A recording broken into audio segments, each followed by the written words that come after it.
Bonjour à tous, chers amis. On va continuer la série des cours sur la Shemitah. C'est notre troisième cours. On va voir les cours précédents sur l'application eTorah sur Google App. Jusqu'à présent, on a parlé essentiellement des lois qui nous concernent, nous, en dehors d'Israël. On n'a pas encore tout vu, mais on va voir justement plusieurs points importants qui concernent partout, soit en Israël et soit en dehors d'Israël. Aujourd'hui, ce qu'on va voir, c'est des lois intéressantes qui est comment se fait-il alors concrètement que tu as tellement d'étalages, tellement de magasins et de supermarchés en Israël avec tellement de fruits et de légumes pendant l'année de la Shemitah? Si, d'après ce qu'on a vu jusqu'à présent, il y a tellement de difficultés a priori à pouvoir manger des fruits et des légumes qui poussent en Israël, où on ne peut pas profiter, on ne peut pas les vendre, etc. Alors comment se fait-il que tu en as tellement? Tu as tellement d'endroits qui sont pleins d'étalages avec des fruits, des légumes, etc. qui a priori, ça devrait poser problème. A priori, ça devrait poser problème. Il y en a une dans le sac. Ça devrait poser problème par rapport à les fruits et les légumes qui se trouvent dans ces étalages. Et donc, comment il faut faire?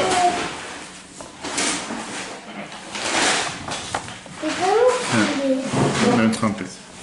Et donc, ce qu'on va voir, c'est ce qu'on va voir aujourd'hui, justement, avec les différentes opportunités, les différentes possibilités qui existent. Parmi ces différentes possibilités qui existent, il y a trois grandes possibilités majeures.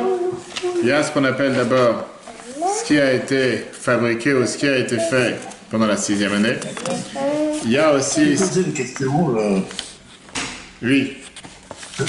Comment ça se passe pour faire le Mechira Comment le rabbi, qu'est-ce qu'il dit? Et c'est un Mechira, on va y arriver, ça sera les prochains cours si Dieu veut. On n'est pas encore arrivé, il y a deux grands dossiers qu'on va... Et aussi pour le... Si tu peux les fleurs. On va parler des fleurs aussi, on verra justement la prochaine fois, on parlera longuement tout un cours sur Eter Mechira, d'où est venue l'idée d'Eter Mechira et quelle est notre approche aujourd'hui sur Eter Mechira, mais on n'est pas encore arrivé là. Avant d'arriver à Eter Mechira, d'abord comprendre comment on mange ce qu'il y a.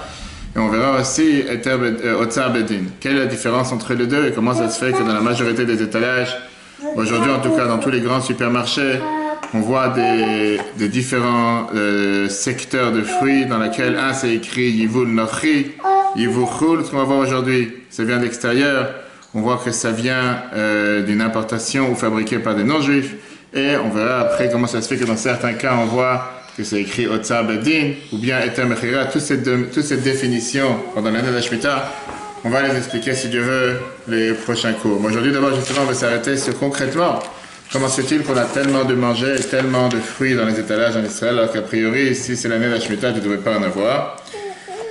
Et donc la question est qu'est-ce qu'on mange? Puisqu'on voit que tous les supermarchés et magasins sont pleins, et puisqu'on a vu la semaine dernière que les Chachamim les ont interdit de manger ce qu'on appelle sfichim. On a vu c'était quoi sfichim? C'était même les choses qui sont poussées, pas forcément qu'on les a plantées, mais qui sont poussées par les résidus ou les restes de graines quand ils ont été plantés, qu'ils ont poussé d'eux-mêmes. Et qu'on n'a pas le droit de manger quoi que ce soit qui pousse dans la terre, à part les fruits. Et même les fruits ici, ils ont poussé dans la terre d'Israël. Ils ont dessus la gdusha de Jriit, qui veut dire qu'on n'a pas le droit de les vendre, on n'a pas le droit d'en profiter, on peut en manger pour sa consommation personnelle. On n'a pas le droit de les ramasser, on n'a pas le droit de les récolter. Alors si c'est comme ça, qu'est-ce qu'on mange pendant la Shemitah? On est censé quoi faire? On est censé rester sans manger? Comme j'ai dit tout à l'heure, aujourd'hui, on va voir ensemble trois dossiers. Quatre points.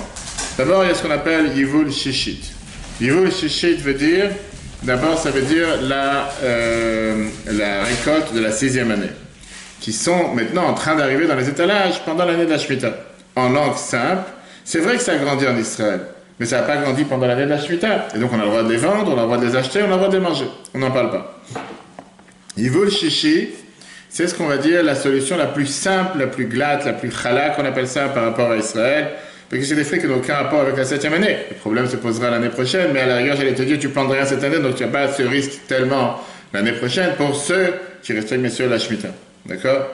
Le problème est, qu'est-ce que tu peux qualifier comme Yivul Shishi, qui veut dire quelque chose qui a poussé la 6e année?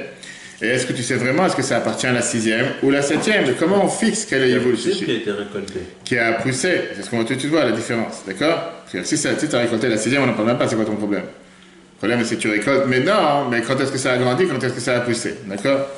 Alors parlons maintenant des fruits et des légumes, la différence.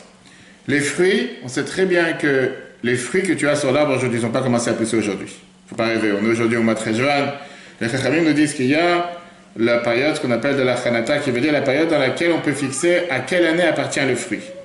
La majorité des Rishonim décident de dire, pensent, qu'on parle de la première période dans laquelle a été fabriqué le fruit. Et donc, en règle générale, on parle du fruit quand il est encore petit, après que le bourgeon, après que la fleur est tombée et que le fruit commence à grandir. Et en règle générale, ces graines, ces bourgeons, je veux dire en général, on voit c'est ce qui se passe avec les abeilles, comment ils prennent le sucre d'un fruit à un autre. On voit comment ça laisse, on peut dire, une trace. Le fruit commence à peine à apparaître, il vient d'apparaître, etc. C'est là que ça commence à prendre place, ça commence à exister. Et ça, c'est la période qu'on appelle la période de la Chanata. Ça veut dire la période dans laquelle on a la fleur, le bourgeon du fruit qui commence à tomber.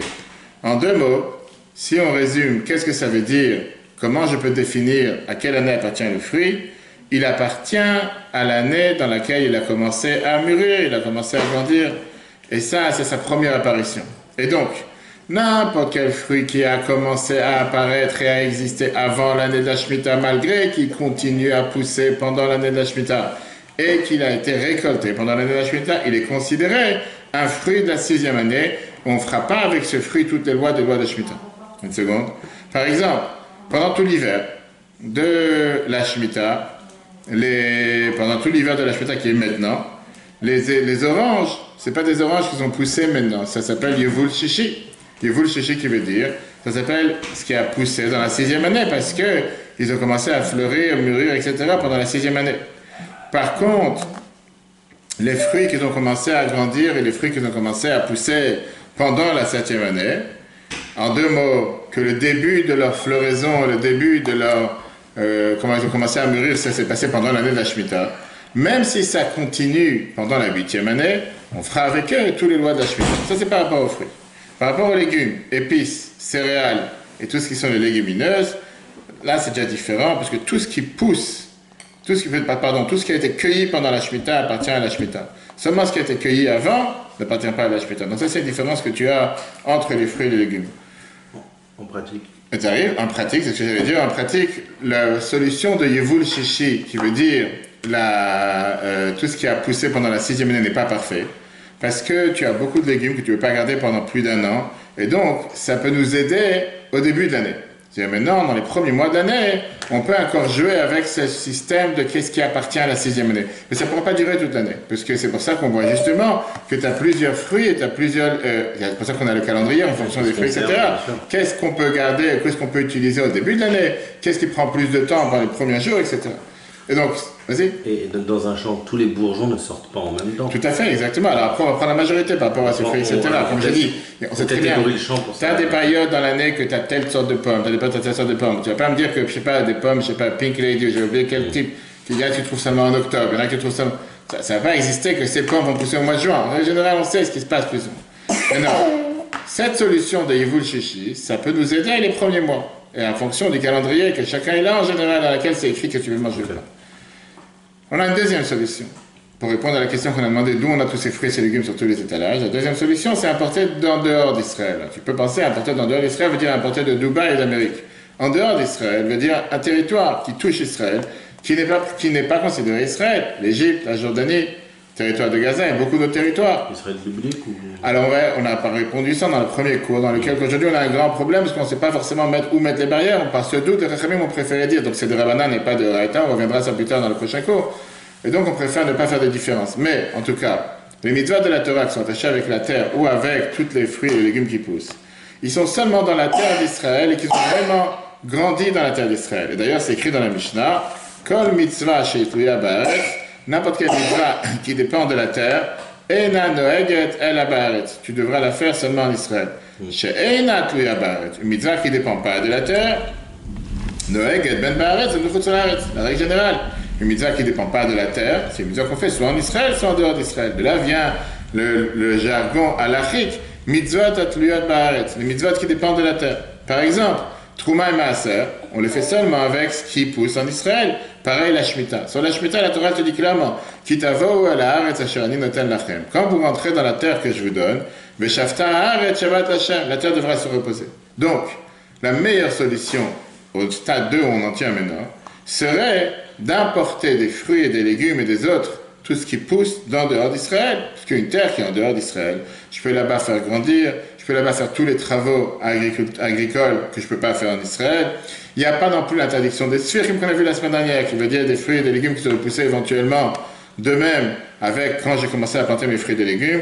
Et d'ailleurs, c'est un des moyens les plus connus qui existent en Israël aujourd'hui avec les fruits, les légumes, les céréales, les légumineuses pendant l'année de la Shemitah.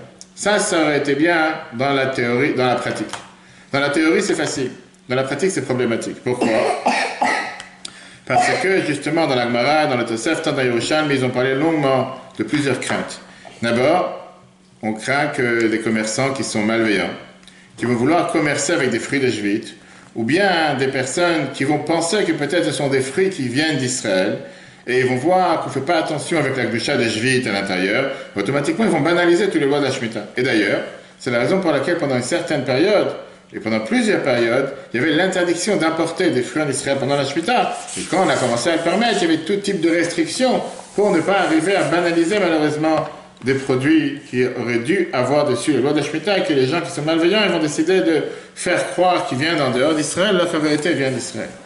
Halakha le Maaseh. Concrètement, Rambam écrit que les fruits qui viennent en dehors d'Israël, on a le droit d'importer en Israël et de les vendre et de les commercialiser comme on veut, à condition qu'on remarque et qu'on réalise qu'ils ne sont pas de fabrication locale, pour qu'il n'y ait aucune crainte par rapport à ce qu'on a dit tout à l'heure. On sait très bien aujourd'hui qu'il y a certains fruits et légumes qui ne poussent pas en Israël, que tu veuilles ou pas, et donc on sait très bien que si tu les trouves sur les étalages en Israël, ils ne sont pas venus d'Israël, donc il n'y a même pas de quoi craindre, tu peux les prendre n'importe où. Et aujourd'hui, beaucoup d'organisations de cash-route en Israël te mettent sur le paquet, ou sur l'étiquette, ou sur... comment on appelle ça, sur les supermarchés, tu peux voir ça en Israël, les grands supermarchés dans les quartiers où il y a plus ou moins de juifs pratiquants religieux, avec des grands panneaux, Yivu Michul. Yivu Michul veut dire importer d'en dehors d'Israël. Et comme ça, tu sais, tu peux manger tranquille et pas de Shemitah ni quoi que ce soit. Il y a une autre solution qui est intéressante à connaître aussi, et ça, c'est tout ce qui pousse dans la Harava du côté sud, que d'après la Halakha, ça fait partie d'en dehors des limites de la frontière d'Israël. Ils sont considérés comme des territoires en dehors d'Israël. Mais ce n'est pas du tout ça, d'après la Halakha, comme on a vu la dernière fois, du fait qu'on ne réussit pas et qu'on ne sait pas exactement définir les frontières, les limites, etc. Donc là, on a déjà vu deux solutions par rapport à quoi et qu'est-ce qu'on peut manger pendant la Shemitah. Arrivons à la troisième solution. La troisième solution, c'est une solution qui a été inventée depuis longtemps. Parce que les deux premières solutions qu'on a vues, c'est des solutions simples. Ou bien, si le problème, c'est ce qui pousse en Israël, tu as l'obligation de faire la Shemitah, alors mange des fruits qui viennent en dehors d'Israël. Ou bien que ce sont des choses qu'ils ont poussées avant l'année de la Shemitah. Mais il y a des solutions beaucoup plus intéressantes qui parlent des fruits et des légumes qui poussent en Israël dans la Shemitah. Néanmoins, tu as le droit de les faire pousser, les manger exactement comme tous les ans. Quelle est la solution et comment on arrive à pouvoir faire une chose pareille? C'est tout ce qui pousse dans les serres. C'est quoi les serres? Ça, c'est aujourd'hui une nouvelle invention des dernières décennies. Ça veut dire exister avec Gush Katif pour éviter le verre, etc. C'est un système agricole pour faire pousser des plantes en détaché de la terre et même détaché du ciel. L'idée, elle est qu'avec ça, ils peuvent contrôler le climat, que ce soit la chaleur, que ce soit la lumière, que ce soit l'humidité. Et avec ça, ils peuvent aussi faire évoluer plus ou moins la qualité du produit. Si ça soit des salades, si ça soit des concombres, des tomates, peu importe n'importe qu'est-ce on connaît tous les serres avec ce qu'on appelle les légumes sans verre, qui grandissent avec certaines manières, niveau technologique, qui font en sorte qu'on peut avoir ces fruits et légumes sans être connectés à la terre. Alors pourquoi tu vas me dire que c'est une aide pour la Shemitah? Parce qu'au final, le fait qu'ils poussent en serre, ils ne sont pas attachés à la terre d'Israël, à la matière d'Israël, même si, comme j'ai dit encore une fois, ça a l'air d'être simple, c'est pas si simple halachiquement. Il y a pas mal de débats parmi tous les décisionnaires pour définir qu'est-ce qui est considéré attaché à la terre ou pas, parce que concrètement, que tu veuilles ou pas, il y a une certaine partie qui est, oui, connectée à la terre. Alors oui, le fruit et les légumes ne poussent pas dans la terre, ils poussent hors de la terre, mais néanmoins, c'est connecté d'une certaine manière à la terre. Ça commence avec une halakha dans le Shulchan Aruch, dans la Gemara, pardon, dans Yerushalmi, qui te dit Ilan shenato betach habayit, un arbre que tu as planté dans la maison, chayav be'orla, patur min ha'maaser. Tu dois respecter la orla, les 3 premières années, tu n'as pas le droit d'en manger, et tu n'as pas le droit d'emmener le maaser. Bajvit, tu te dis a priori oui, parce que c'est écrit Veshafta haaretz. le fait que la terre doit se reposer. Et c'est écrit dans le verset Satra lotizra, ton champ tu planteras pas. Et ta vigne tu vas pas planter. De le premier verset, on peut comprendre que la mitzvah est dans n'importe quel endroit dans la terre d'Israël. Le deuxième verset, on voit que c'est seulement dans le champ et pas dans la maison. De là que le Yerushalmi il a un doute par rapport à l'arbre qui est planté directement dans la terre. En deux mots, que c'est seulement s'il est planté dans la terre que tu dois respecter la mitzvah de Shemitah et sinon non. Mais parce qu'il pense que s'il est sur un, on va dire sur une étagère, un endroit dans la maison qui n'est pas dans le champ, j'aurais été beaucoup plus léger avec cet avis en disant par exemple, si tu as une plante fermée qui se trouve dans la maison, qui n'est pas attachée à la terre, il ne devrait pas dessus avoir les lois de Shemitah. Tu peux faire planter ce que tu as envie, tu peux faire grandir ce que tu as envie, tu peux t'occuper de ces plantes, et tu peux même les manger. Quel est le cas alors des serres? Comment fonctionnent les serres? D'un côté, si tu parles par rapport au fait qu'ils sont rattachés à la terre, ils ne sont pas rattachés à la terre, donc ça pourrait être plus facile. Parce qu'on les fait pousser en général dans des chambres en plastique, sous des bâches en plastique, ça pousse de manière totalement différente. De l'autre côté, est-ce que la salade verte, par exemple, qu'il y a dans les serres, ressemble au radis que j'ai fait pousser dans un pot chez moi à la maison ou pas? Est-ce que pousser dans un serre, c'est considéré pousser dans la maison ou pousser dans les champs? Les décisionnaires décident que toutes les plantes qu'ils ont grandi dans un serre, puisque ce n'est pas la meilleure manière de les faire pousser, comme par exemple les fraises, en règle générale, ils poussent dans la terre, ou bien pour d'autres raisons, alors par rapport à la Shemitah, ou bien parce qu'on a cherché à faire pousser des légumes sans verre, on peut permettre que les légumes qui poussent dans un serre, ils sont permis, ne sont pas considérés qu'ils poussent dans la terre. Ça, c'est la troisième option. Donc, on a vu la première option qui a été Yevul Shishis, qui a poussé la 6e année. On a vu la deuxième option qui était ce qui a poussé en dehors d'Israël. On voit la troisième option qui est l'option de ce qui pousse dans les serres. Et là, on arrive à la quatrième option. La quatrième option, c'est Yevul Nochri. Yevul Nochri veut dire ce qui pousse chez un non-juif. Et c'est pour ça qu'au départ, on a posé la question par rapport à Etam Mechira, on va expliquer ça la prochaine fois. Maintenant, si tu es en Israël même, et là-bas tu as un terrain qui appartient à un agriculteur non-juif, par exemple en arabe israélien, est-ce que tu dois respecter la Shemitah ou pas? C'est en plein centre d'Israël. Mais le terrain n'appartient pas à un juif, il appartient à un non-juif. Est-ce que j'ai le droit d'acheter, de manger des fruits et des légumes qu'un non-juif a fait pousser dans sa terre qui se trouve en Israël? En deux mots, est-ce que c'est ce qu'on appelle une chovat gavra ou chovat chefta? Est-ce que c'est une obligation de la personne? En deux mots, ça dépend à qui ça appartient, ou bien c'est une obligation du terrain, du terroir. Puisque le terrain se trouve en Israël, même si le patron du terrain c'est un non-juif, je pourrais dire que non, puisque ça vient en Israël, peu importe à qui ça appartient, c'est des fruits qui poussent en Israël. Alors on va voir la différence. Pour ça, il faut d'abord différencier avec deux questions. La première question, est-ce que j'ai le droit de manger ce qui pousse dans un terrain non-juif en plein Israël pendant la Shemitah? La réponse, elle est oui. Si on parle de fruits, c'est sûr qu'on a le droit. Pourquoi? Parce qu'on sait très bien que les fruits qui poussent même dans un terrain juif, on a le droit de les manger. On a bien vu la dernière fois que les fruits de Shvi'it, les fruits de la 7e année, on peut très bien les manger, on n'a pas le droit de les commercialiser ni quoi que ce soit. Donc en termes de manger pour toi, il n'y a pas de problème. La question se poserait sur les légumes. Les légumes qui sont interdits avec la délection des sphirim, comme on a vu la dernière fois. Et là aussi, la réponse, elle est que c'est permis. Rambam est écrit clairement, un non-juif qui a acheté un terrain en Israël, qui a planté pendant la 7e année, ses fruits sont permis, parce que la seule raison pourquoi les Chachamim, ils ont décidé d'interdire les sphirim, qui sont ces fruits qui poussent en plus, etc., c'est à cause de ceux qui transgressaient la loi. Mais comme les non-juifs n'ont pas la loi et n'ont pas le devoir de respecter la Shemitah, c'est pas une mitzvah qui a été donnée pour les non-juifs, automatiquement, il n'y a pas besoin de faire l'interdiction des sphirim sur eux, qui veut dire, un goy, un non-juif n'a pas le devoir de faire les mitzvot, et donc il peut faire pousser dans son territoire, dans sa terre, même si c'est au centre d'Israël, ce qu'il a envie. Et donc il n'y a aucun problème de manger des fruits, des légumes, des épices, légumineuses, céréales qui sont poussées dans des terrains agricoles non-juifs, même s'ils se trouvent à l'intérieur d'Israël. Et d'ailleurs, tu as, encore une fois, dans tous les supermarchés, tu as ces étalages dans lesquels c'est écrit Yevul Nochri. Yevul Nochri, ça appartient à un non-juif, ça appartient à un non-juif, tu peux manger sans problème, et il n'y a pas de souci. La deuxième question qu'on a, est-ce que quand même ces fruits qui n'ont pas le devoir de Shemitah, ils ont la Gdusha Shvi'it? Qu'est-ce que ça veut dire la Gdusha Shvi'it? Est-ce que j'ai le droit de les commercialiser? Est-ce que j'ai le droit de les vendre? Est-ce qu'il y a dessus toutes les interdictions et les limites? Qu'on verra si Dieu veut dans le prochain chapitre. Quelle est l'idée de la question? C'est vrai qu'on a dit que le non-juif n'a pas de devoir de faire la Shemitah. Mais ça, c'est par rapport à faire pousser, par rapport à planter, par rapport à la terre elle-même. Mais est-ce que la terre en soi, elle est sainte avec la Kedusha Eretz Israël? En deux mots, c'est une terre d'Israël, que tu veuilles ou pas, même si elle appartient à son non-juif, elle appartient à Israël.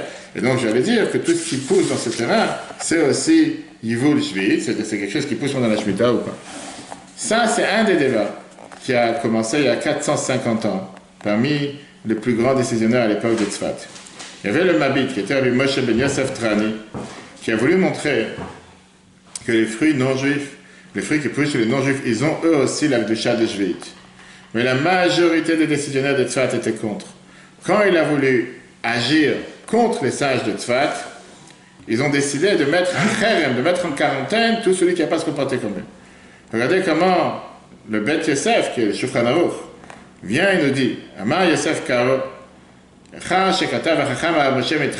que ce Chacham Trani a écrit cette deuxième lettre, il a voulu se comporter de cette manière comme il s'est comporté dans la Shemitah précédente. On ne l'a pas laissé.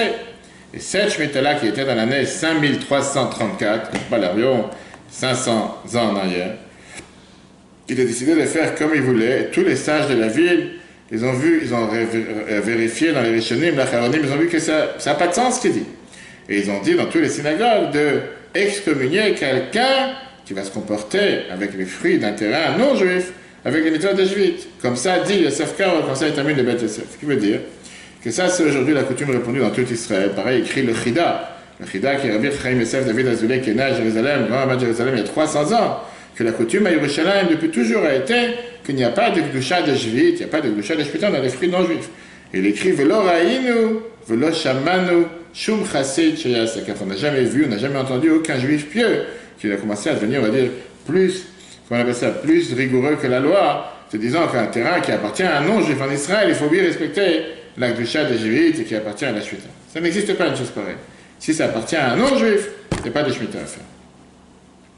Alors, la question, elle est, pourquoi un tel débat, il y a 450 ans, si c'est si simple que ça? Pourquoi c'était un tellement grand débat? Et de l'autre côté, j'allais dire, qu'est-ce que ça dérange? Qu'est-ce que ça dérange que 3 champs autour qui appartiennent à des juifs, là, on n'a pas envie d'en profiter, il faut laisser abandonner tout ce que tu veux, juste le terrain à un monsieur non-juif qui habite au milieu, lui peut faire ce qu'il veut, ça n'a pas de logique quand tu réfléchis, parce que ça appartient à quelqu'un d'autre. La question, elle était quoi? Est-ce qu'on a le droit de manger ou pas ce qui est poussé à un non-juif? Ça, on a déjà dit que ça, c'est même pas de quoi débattre. Ce qui appartient à un non-juif, tu peux manger. La question deuxième était, est-ce qu'il y a dessus une Kedusha de Shvit ou pas? Et la réponse, elle est que bien sûr, quand tu dis que c'est les fruits qui ont la Kedusha de la Shemitah dessus, ça a des portées, ça a des dérivés, ça a des conséquences importantes à la Hikmah. D'après la halakha, on a vu clairement la semaine dernière, on peut voir sur l'application de Torah que des fruits de Shemitah, puisqu'ils sont FK, puisqu'ils sont considérés abandonnés, tu ne prélèves pas la Trouma, le Maaser. Donc si tu me dis que ces fruits, même appartenant à un non-juif, ont la Kedusha de Shvit, effectivement, on n'a pas besoin de pas planter, on peut les récolter, etc. Mais ça, la Kedusha de Shvit. Si la Kedusha de Shvit dessus, automatiquement, on doit prélever, on n'a pas besoin de prélever dessus la Trouma de Maaser. Si ça n'a pas de Kedusha de Shvit, donc ils ne sont pas considérés abandonnés, on doit lui prélever la Trouma de Maaser. Donc il y a pas mal de conséquences à l'achik. C'est pas juste un débat philosophique dans la théorie, dans la pratique, c'est un problème. Et donc si tu me dis que c'est la Kedusha de Shvit, si c'est la Kedusha de Shvit, automatiquement on ne prélève pas de Trouma de Maaser. Et si c'est pas juste, en deux mots, ça n'a pas de Kedusha de Shvit, ça veut dire que tu fais manger à des gens des fruits que tu aurais dû prélever dessus, trouver même assez ou pas. Et ça, c'était le grand débat qui existait à l'époque. Ça a d'autres décisionnaires qui ne sont pas d'accord avec tout ce qu'on vient de dire. Et qui te disent non, par principe, on ne fait pas de différence. Comme je te dis, c'est beaucoup plus facile. On est 4 champs ici tout autour, parce que tu as ton champ qui appartient, je ne sais pas, à ton ami non-juif. Pour ça, juste lui, il n'y aura pas. Dans la réalité, c'est quelque chose que tu n'es pas à l'aise avec. C'est pas que tu as un morceau de territoire, je sais pas, tu as 2000 km dans un endroit, 2000 hectares dans un endroit qui sont isolés. Là, en plein milieu, c'est des fois tu peux voir, on voit ça ici anciennement, des gens qui viennent tous les dimanches chercher leur petit champ avec leurs petites tomates, leurs petits concombres. Un qui est entretenu, l'autre qui n'est pas entretenu, un qui a des pesticides, c'est tous ceux qui sont les grands écolos. Non, les pesticides sont arrêtés à cette frontière, ils ne sont pas jusqu'ici, bref. La réalité, elle est que la halakha a décidé, ce qui est accepté aujourd'hui par tous, qu'il n'y a aucun problème de shemitah dans les fruits, les légumes et tout ce qui pousse dans Yevud Nochi, en deux mots, ce qui pousse sur un terrain qui appartient à un non-juif, il n'y a pas de Kedusha de Shvit dedans. Néanmoins, et là vient le grand néanmoins et surtout la société israélienne, comment on peut s'appuyer sur la véracité de la parole d'une personne qui te dit que ces fruits appartiennent à un non-juif. Toi, tu viens maintenant dans ton supermarché en bas de chez toi à Jérusalem, ou à Tzfat, ou n'importe quel endroit des quatre coins d'Israël, ou à Ra'anana, ou à Bat Yam, ou à Rishon LeZion, je ne sais pas où. Est-ce que vraiment cette légume vient d'un Yevul Nafri qui va le dire, qui le témoigne? Toi, tu vas croire. Et peut-être que celui qui a rempli les étalages ce matin, il y avait la plaquette, il y avait la plaque au-dessus, parce que c'est pas une petite plaque, je peux montrer des photos, c'est une grande plaque qui fait 1 mètre Yevul Nafri. Et il a mis là-bas des fruits et des légumes qui ne plaisent pas forcément Yevul Nafri. Il a pensé à savoir, va savoir d'abord si c'est dit l'hébreu. Et deuxièmement, il a mis tout et n'importe quoi. Toi, tu viens maintenant et qui te dit que tu as pris Yevul Nafri. Deuxième question qui se pose, et c'est tout courant. Tu vas dans un magasin et quelqu'un, il a pris 3 kilos, et bref, il n'a pas l'argent, il essaie trop. Il dit, bon, je vais acheter 2 kilos. Et combien de fois c'est vrai que tu vas chez Carrefour et tu prends des fruits et des légumes et tu n'es pas forcément remis dans le même endroit. Alors, chez Carrefour, ici, par exemple, tu as un endroit avec des aubergines, un endroit avec des tomates, il n'y a pas 36 endroits. Mais là, dans ces endroits-là, quand on te dit, là, tu as Yevul Nafri, là, tu as Otsa Bedin, là, tu as Yevul Shishit, et là, tu as Yevul Choul, tu penses vraiment que chacun va faire attention à... Ça peut poser problème, mais ça peut... Donc, premièrement, il faut ce qu'on appelle une vérification pointillée, une vérification accrue. Est-ce que d'abord la terre d'où ça vient, ça appartient d'abord à un non-juif? Ou bien que ce non-juif s'est accaparé de cette terre sans permission? Et ça, c'est aussi quelque chose qui est un problème aujourd'hui. Avec tous nos soi-disant cousins qui cherchent à se dire... comment on appelle ça, avec un cousin qui voudrait dire que ça lui appartient cette terre, qu'il n'a jamais acheté, qu'il n'a jamais payé, qui s'est accaparé cette terre parce que malheureusement, avec les différents bagatts, avec les différents cours suprêmes gauchistes qui ont décidé de lui dire que ça lui appartient alors que ce n'est pas la sienne, alors qu'on sait très bien que sur les papiers, ça appartient à des juifs, et qu'aujourd'hui, il a des fruits, des légumes ou des olives, peu importe qui pousse là-bas, qu'est-ce qu'il va faire la définition de Dieu, si c'est un Yevul Nafri ou pas. Deuxièmement, tu as aujourd'hui des agricoles juifs, des agriculteurs juifs, qui vendent leurs fruits à des commerçants non-juifs, arabes, pour qu'eux, ils les vendent, ils les revendent à des supermarchés ou à des grandes enseignes, comme si c'était Teret Nafri. Mais c'est qui les patrons réellement? C'est les juifs qui sont derrière. Ça, c'est une des manières rusées. Donc, toi, quand tu viens vendre dans ton magasin, tu te dis, j'ai acheté de tel et tel non-juif. Magnifique. Ça a poussé chez un non-juif. Ça appartient à un non-juif. Ce non-juif, il est parti l'acheter chez des juifs. Tout le monde gagne à l'affaire. Et toi, tu as mangé des fruits qui sont 100% chayav de Shemitah. Et donc, ce qui fait qu'aujourd'hui, tu as des autorités de cacheroute qui sont énormément pointilleuses, soit avec les lois juridiques du gouvernement, parce que ça s'appelle tromper la personne. C'est comme tromper avec vendre des produits cachers qui sont 100% non cachers, soit avec la technologie. S'assurer réellement que ça vient effectivement de Teret Nafri, que ça vient vraiment de non-juifs. Ça, c'était la 4e solution. Et encore une fois, on vient de voir qu'avec ces 4 solutions, il n'y en a pas une qui est claire et nette, il n'y en a pas une qui est 100% parfaite, il n'y en a pas une. 5e solution. Eter Mechira. On n'a pas le temps d'en parler aujourd'hui, mais on fera tout un cours dessus pour comprendre. Eter Mechira, on va expliquer le prochain cours, si Dieu veut, toute l'histoire très intéressante, d'où est venue l'idée de même mettre en place ce qu'on appelle Eter Mechira. Eter Mechira, traduction veut dire permission de vente. En 2 mots, comment ça marche? On parle de champs et de terrains agricoles qui appartiennent à des juifs en Israël, et la solution de faire un contrat de vente avec un non-juif pour l'année de la Shemitah. Qui veut dire que seulement la propriété du terrain transféré au non-juif, l'agriculteur juif continue à travailler normalement, il continue à vendre la marchandise comme d'habitude, sauf que pendant cette année-là, du début de l'année à la fin de l'année, c'est pas considéré les siens, ça appartient à un non-juif. Et puisque ça appartient à un non-juif, C'est comme ce qu'on fait un peu ça. alors on va voir la différence entre bio. Alors c'est pas la même chose que bio chametz, qu'on fait Pessah qu'on vend en chametz, parce que au final, Pessah, t'as pas le droit de profiter du chametz. Pessah, quand tu vends le chametz à un non-juif, t'as pas le droit d'en profiter. Là, c'est le contraire. Le contrat de vente qu'on fait, il est sur le même principe. Si tu veux, dans l'idée, on verra la différence la semaine prochaine, pourquoi ça ne ressemble pas exactement. Là, tu te dis que tu vends à un propriétaire, mais au final, tu ne bouges pas de chez toi, tu travailles, tu continues. Sauf que la dénomination ou la propriété, on va voir la semaine prochaine, parce que je pense que la clé, ça serait un sujet très intéressant. Pourquoi d'abord? Comment ça a été inventé? Il y a combien d'années? Il y a plus de 150 ans, c'est bref. Quels sont les décisionnaires qui sont totalement contre aujourd'hui même de ne pas s'appuyer sur le Eter Mechira? Quels sont ceux qui s'appuient sur le Eter Mechira? On verra un débat intéressant. Demain, tu vas en Israël. Tu vas manger chez ton ami, chez ton cousin, chez ton père, ta mère, qui tu veux. Est-ce qu'il a le devoir de te dire, j'ai acheté chez Fruits et Légumes sur Eter Mechira? Je me suis appuyé sur cette légèreté dans la halakha. Et toi, tu n'as pas envie de manger des fruits de Eter Mechira. Pour toi, tu tiens que non, ça ne peut pas être permis. Ou bien il n'a pas le devoir de te dire. Et c'est comme tout en général.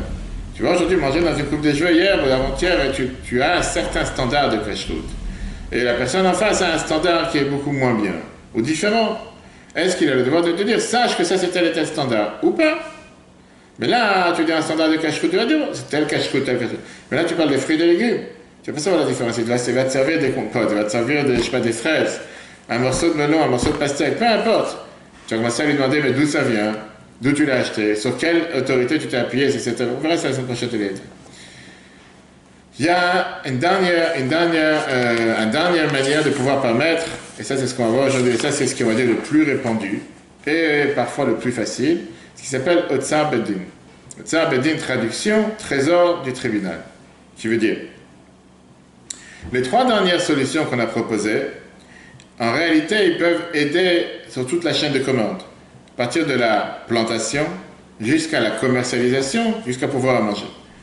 Mais là, aujourd'hui, on va voir ce dernier point qui est le point de la commercialisation et la vente. Pourquoi on appelle ça Otsar Beddin? Quel rapport avec un Beddin? On parle de quelque chose qui grandit pendant la Shemitah. Dans un territoire qui est permis, qu'on aurait éventuellement le droit de pouvoir s'occuper de la terre, les arbres, pendant la 7e année. Pas comme les autres autorisations qu'on a trouvées tout à l'heure, qui pourraient te permettre de pouvoir bénéficier de la terre comme si rien n'était, parce que ça appartient à un non-juif ou quoi que ce soit. On te parle de quelque chose qui a la Kedusha de Shvit. Et alors, si c'est comme ça, comment je peux en profiter? Comment fonctionne Otsar Bedin? On va voir un autre cours, si Dieu veut, sur Otsar Bedin, la semaine d'après, la semaine prochaine. On verra, une fois qu'on aura vu sur les termes Mechira, on verra sur Otsar Bedin. On verra l'histoire, on verra d'où ça vient. Mais en deux mots, puisqu'on a dit que les fruits de Shvit, ce sont des fruits FK, les fruits de la Shemitah, des fruits qui sont abandonnés. Et tout celui qui veut, il peut les prendre et les ramener chez lui à la maison. Otsar Bedin veut dire c'est une organisation communautaire qui décide de faire ce ramassage de fruits pour la communauté tout entière. Et qu'est-ce qu'ils prennent comme salaire? Qu'est-ce qu'ils vendent? Ils ne vendent pas les fruits au kilo. Ils vendent le fait qu'on s'occupe d'amener les camions, de charger les camions, de mettre ça sur des étalages, de mettre ça dans des cajots, etc. Et donc, ils séparent ou ils divisent ces différents fruits dans différentes stations, différents étalages, différents supermarchés, même dans des magasins, n'importe quel magasin, que on va dire ces magasins se transforment pendant l'année de la Shemitah des succursales du Beddin, de cette organisation communautaire, pour transmettre les fruits au public, puisqu'on a dit que chacun peut venir les prendre, etc. Donc, ce qu'ils vendent, c'est pas que je vends quelque chose qu'au final, faire le prix du kilo, le prix du poids. C'est par rapport à mes efforts que j'ai fait. Et donc, que ce soit des fruits, des bouteilles de vin, des bouteilles d'huile, ils seront toujours catalogués, ou ils seront toujours étiquetés au Otsar Bedin. Et c'est une autre manière de pouvoir en profiter, parce qu'on l'a dit la dernière fois. Toi, tu as le droit d'en prendre, tu as le droit de manger seulement pour ton bien-être, pour toi-même. Et comme on l'a dit la dernière fois, si tu as un champ avec 100 kilos de pommes par arbre, comment tu vas manger tout ça? C'est par ça que tu as Otsar Bedin, tu as cette organisation communautaire qui vient et qui les récolte et qui les automatiquement. Ça peut être vendu, ça peut pas être, c'est pas perdu, c'est pas totalement abandonné. Terminons ce cours d'aujourd'hui sur ce sujet. Comme j'ai dit, on touche à peine chaque sujet parce qu'on va parler des heures et des heures. Parlons aujourd'hui sur un autre point qui est une question que beaucoup se demandent en Israël. Qu'est-ce que tu fais avec du manger pour les animaux de plaisir? Chat, chien, ou perroquet, ou à savoir quoi d'autre. Pareil, est-ce que tu dois acheter du manger qui est importé? Et est-ce que ce manger, il a du shvit ou pas? D'abord, passons de la base que le manger des animaux, il est aussi considéré avec le devoir de Shemitah en Israël. Il a la Gdushat Shvit, c'est écrit dans la Mishnah. La Torah te dit clairement, Velivem techa, velachaya, asher ve'atzecha pour ton animal, et ton animal sauvage qui est dans ta terre, tu es quand tu vas à l'école. De là, on apprend que le manger de Shvit est fait aussi pour les animaux, et que pour les animaux, qu'une personne n'a pas le droit de manger automatiquement. Il y a la Gdusha dessus. Mais il y a plusieurs problématiques à l'Afrique. Par exemple, la question, est-ce que les Chachamim sont partis à interdire même les sfichim, qui sont dit tout à l'heure, les légumes qu'ils ont poussés éventuellement d'eux-mêmes, même pour les animaux? Est-ce que l'interdiction de vendre et d'acheter des productions de Shvit, c'est aussi pour les animaux?